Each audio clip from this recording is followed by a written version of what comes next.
selection, but on the beginning, it's just on the same window with the directions. You can take the top layer, just make a rectangular selection for a black background, and just fill it with the foreground I have as black, and then deselect it.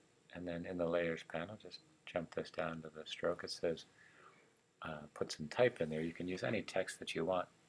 So just take the text tool. I set it to Helvetica Bold with yellow as the color, bright yellow, and move the palette and just select the text tool, paste in the type, and there you have all the text.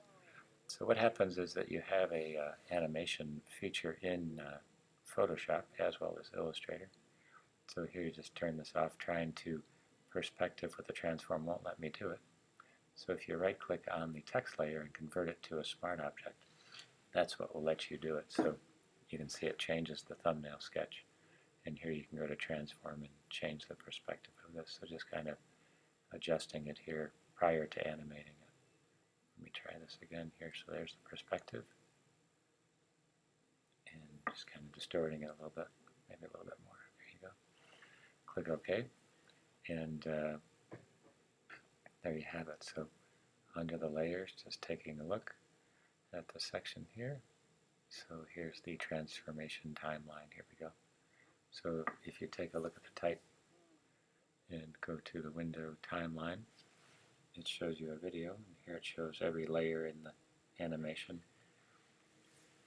To come back, we'll come back to it because you want to animate the items separately.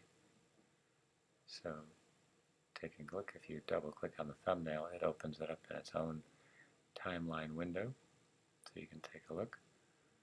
I'm just going to go window 2 up so you can see both of them at the same time. So you can kind of scan the directions and just take the text to create a video timeline. Click on the icon arrow on the left and it has 4 options. As soon as you click on the time frame for transform, it'll set a keyframe on the far left of the timeline. It's only a 5 second, 20 frames, 30 frames, 20, yep. So just dragging with the shift key held down and put it at the bottom of the window that you have, which is that black window.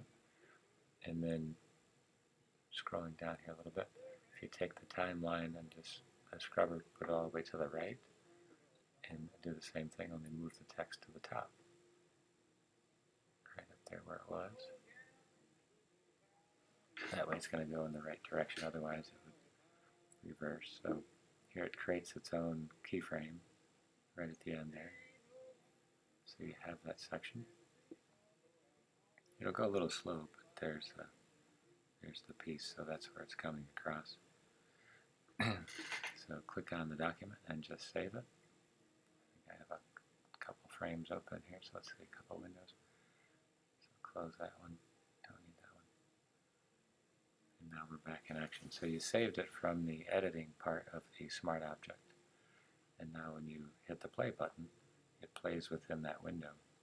Now you can go to the timeline, you can hide it for one, but you can also put the loop in there so it'll be cutting through on that side of it. So it makes it a little bit easier to see. So it's just on the layers section. It is a smart object right there, animated within itself. And that'll transfer over when you think of other animations. So here's the timeline. Click in this window here under the gear for settings, and it's on a loop. So it should loop back on its own. And that's all there is to it. Just kind of a simple word animation, just getting that piece. And maybe you might be able to see other functions for it.